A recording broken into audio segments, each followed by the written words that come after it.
ಗುಡಿಬಂಡೆಯ ವಿವೇಕಾನಂದ ನಗರದ RKN ಚಿತ್ರಮಂದಿರದ ಬಳಿ ಶ್ರೀ ವಿನಾಯಕ ಯುವಕರ ಬಳಗದಿಂದ ಪ್ರತಿಷ್ಠಾಪನೆಯಾಗಿರುವ ವಿಘ್ನ ವಿನಾಶಕ ವಿನಾಯಕ ಪ್ರತಿಷ್ಠಾಪನೆ ಮಹೋತ್ಸವದ ಅಂಗವಾಗಿ ಇಂದು ಮಹಿಳೆಯರಿಗಾಗಿ ರಂಗೋಲಿ ಸ್ಪರ್ಧೆ ಹಾಗೂ ಸಂಖ್ಯೆ ಹೇಳಿ ಸ್ಥಳದಲ್ಲಿಯೇ ಬಹುಮಾನ ಗೆಲ್ಲಿ ಎಂಬ ವಿನೂತನ ಸ್ಪರ್ಧೆ ಏರ್ಪಡಿಸಲಾಗಿತ್ತು.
ಸ್ಥಳೀಯ ಮುಖಂಡ ಹಾಗೂ ಸಮಾಜ ಸೇವಕ ಭರತ್ ಹಾಗೂ ಭಾವನಾ ದಂಪತಿಗಳು ಈ ಸ್ಪರ್ಧೆಗಳ ವಿಜೇತರಿಗೆ ಅಚ್ಚರಿ ಹಾಗೂ ಅದ್ದೂರಿ ಬಹುಮಾನಗಳನ್ನು ಪ್ರಾಯೋಜಿಸಿದ್ದರು. ಈ ಸ್ಪರ್ಧೆಗಳಲ್ಲಿ ಸ್ಥಳೀಯ ಮಹಿಳೆಯರು ವಯಸ್ಸಿನ ಭೇದವಿಲ್ಲದೆ ಉತ್ಸಾಹದಿಂದ ರಂಗೋಲಿಯನ್ನು ಬಿಡಿಸಿದ್ದರು. ಶ್ರೀಮತಿ ಭಾವನಾ, ಭರತ್ ಹಾಗೂ ಶ್ಯಾಮಲಾ ರಂಗೋಲಿ ಸ್ಪರ್ಧೆಯ ತೀರ್ಪುಗಾರರಾಗಿದ್ದರು.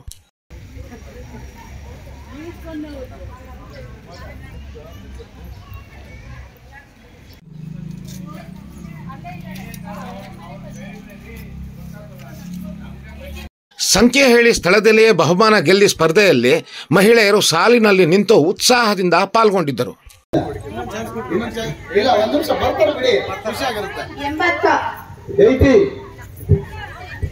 ಈ ಸಮಯದಲ್ಲಿ ಶ್ರೀಮತಿ ಸ್ವಾತಿ ಗಂಗಾಧರ್ ಮಾತನಾಡಿ, ಈ ಬಾರಿ ವಿನೂತನ ಸ್ಪರ್ಧೆಗಳನ್ನು ನಡೆಸುವ ಮೂಲಕ ಮಹಿಳೆಯರ ಮನ ಗೆಲ್ಲುವಲ್ಲಿ ಆಯೋಜಕರು ಯಶಸ್ವಿಯಾಗಿದ್ದಾರೆ. ಈ ಸ್ಪರ್ಧೆಗಳಿಗೆ ತುಂಬು ಸಹಕಾರ ನೀಡಿದ ಭರತ್, ಭಾವನಾ ದಂಪತಿಗಳಿಗೆ ಶ್ರೀ ವಿನಾಯಕ ಯುವಕರ ಬಳಗದಿಂದ ಧನ್ಯವಾದಗಳನ್ನು ಅರ್ಪಿಸುತ್ತೇವೆ ಎಂದು ತಿಳಿಸಿದರು. ಈ ವರ್ಷ ಬಹಳ ಅದ್ದೂರಿಯಿಂದ ನಡೀತಾ ಇದೆ ಈ ಕಾರ್ಯಕ್ರಮಕ್ಕೆ ನಮಗೆ ಬೆನ್ನೆಲುಬಾಗಿ ಭರತ್, ಭಾವನಾ ಅವರು ನಮಗೆ ತುಂಬಾ ಒಂದು ಏಕಾಗ್ರತೆ ವಹಿಸಿ ನಮ್ಮನ್ನು ಒಂಥರ ಎನ್ಕರೇಜ್ ಮಾಡಿದ್ದಾರೆ. ಇವರಿಗೆ ತುಂಬಾ ಧನ್ಯವಾದಗಳು. ಈ ಸಂದರ್ಭದಲ್ಲಿ ಭರತ್ ಅವರು, ಭಾವನಾ ಅವರು ಕೂಡ ಈ ಒಂದು ಏನ್ ಕಾರ್ಯಕ್ರಮಕ್ಕೆ ಪಾಲ್ಗೊಳ್ಳಿದಾರೋ ಎಂದಿನ ವರ್ಷ ಈ ವರ್ಷದಂತೆ ಎಲ್ಲಾ ವರ್ಷನೂ ನಮಗೆ ಒಂದು ಸಪೋರ್ಟ್ ಕೊಟ್ಟು ಇನ್ನ ಅದ್ದೂರಿಯಾಗಿ ಗಣೇಶ ಚತುರ್ಥಿಯನ್ನು ನಡೆಸಬೇಕು ಅಂತ ನಾನು ಕೇಳ್ಕೊಳ್ತೀನಿ. ಈ ಸಮಯದಲ್ಲಿ ಶ್ರೀ ವಿನಾಯಕ ಯುವಕರ ಬಳಗದ ಮುತ್ತು, ಅಶೋಕ್ ಕುಮಾರ್, ಮುನಿರಾಜು, ಗಂಗಾಧರ್, ಕೆ ಮಂಜುನಾಥ್, ರಾಜಶೇಖರ್, ಜೀವನ್, ಗಂಭೀರ್ ಸೇರಿದಂತೆ ಅನೇಕರು ಭಾಗವಹಿಸಿದ್ದರು.